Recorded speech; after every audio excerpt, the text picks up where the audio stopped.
ஒருத்தனை புலி விரட்டுச்சு, கடிக்க வருது. ஓடுறான் ஓடுறான் காட்டுக்குள்ள. அது விரட்டிட்டு வருது.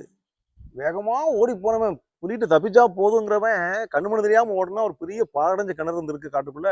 அதுக்குள்ள விழுந்துட்டான். அதுக்குள்ள விழுந்தவன் எதையாவது பிடிச்சி தப்பிக்கணும்ல, கையை கால வச்சு வரும்போது அந்த பாழடைஞ்ச கிணத்துக்குள்ள பழைய ஆலமரத்தினுடைய விழுது அப்படி உள்ள இறங்கி இருக்கு. அந்த விழுது தற்சலா பிடிச்சிக்கிட்டான். தற்சலா அப்படி தொங்கிட்டு இருக்கான். என்ன செய்ய? புலி வெளியே இருந்து பார்த்துக்கிட்டு இருக்கு. இவன் பிடிச்சி தொங்கிட்டு இருக்கான். மேலே போனா புலி கடிக்கும். என்ன செய்யன்னு யோசிக்கிறான். கீழே குனிஞ்சு பார்க்கறான். கிணறு பாழடைஞ்ச கிணறு, உள்ள தண்ணியே இல்லை. கீழே குதிக்க முடியாது. தண்ணி இருந்தா உள்ள குதிச்சிடலாம். தண்ணி இல்லை. சரி குதிச்சிடலாமா என்ன செய்யன்னு பார்க்கறப்ப பார்த்தா அங்க ஒரு பெரிய 12 அடி கருநாக பாம்பு. அது படம் எடுத்து நிக்குது. அது 10 வருஷமாச்சு உள்ள கிடக்கு. யாரையும் கொத்தல. யாரையாவது கொத்திட்டு போலான்னு பாக்குது. அது வாழ்க்கையில ஒரு யாரையாவது கொத்தி பார்க்கணும். நம்ம யாரையாவது கொத்துற ஆற்றல் இருக்குல்ல, யாரையாவது குத்தி காலி பண்ணா அது ஒரு இது இருக்கு இல்லையா, அதனால கொத்திட்டு போகணும். அது அங்க நிக்குது படம் எடுத்து. உள்ள விழுந்தா பாம்பு சோலை முடிஞ்சது, மேல வந்தா புலி சோலை முடிஞ்சது. இந்த விழுதுதான் அவனை காப்பாத்திட்டு இருக்கு. என்ன செய்யன்னு யோசிக்கிறான். அந்த நேரத்துல ஒரு எலி, ஒரு பெருச்சாளி மாதிரி பெரிய எலி அந்த விழுத வெட்டிக்கிட்டு இருக்கு. மேல இவன் கை கட்டாத தூரத்துல வெட்டிட்டு இருக்கு. வெட்டி முடிச்சா உள்ள பாம்பு, வெட்டுறதுக்கு முந்தைய வெளியே போனா புலி.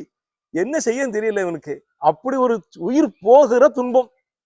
அந்த நேரத்துல இவன் விழுந்த வேகத்துல இந்த மரத்து உச்சில ஒரு தேன்கூடு இருந்திருக்கு. அது உடஞ்சு போச்சு. அந்த தேன்கூடுல இருந்து வடிஞ்ச தேன் அப்பதான் மேல இருந்து வருது. அது வடிஞ்சு இவன் தலையில டொப்புன்னு விழுந்து நெத்தி வழியா இறங்கி மூக்குலயே இறங்கி உதட்டுல வந்து ஒரு சொட்டு உட்கார்ந்து பாருங்க. அவன் அறியாம உள்ள போயிட்டு கண்ணை மூடிட்டு அப்படின்னா பாருங்க. உலகத்துல அது அமிர்தமா இனிப்பு அவனுக்கு. அந்த தேனை இனிக்குதுங்க. இதெல்லாம் யோசிச்சு பாருங்க.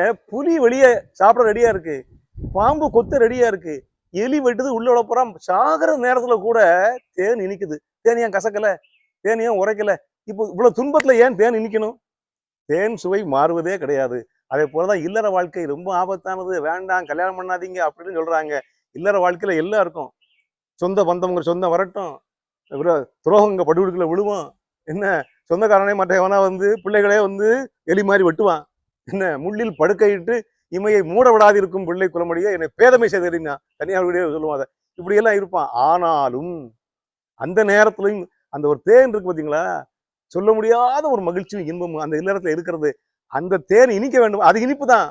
நீங்கள் ருசிக்க வேண்டுமானால், நாம் சுவைக்க வேண்டுமானால், சுற்றி இருக்க எல்லாத்தையும் மறந்து கண்ணை மூடணும். கண்ணை மூடி சுற்றி இருக்க எல்லா துன்பத்தையும் மறக்க பழகிட்டாம, அவையெல்லாம் மறக்கிற பக்குவம் நமக்கு வந்தால் என்றைக்கும் இல்லற இனிக்கும்.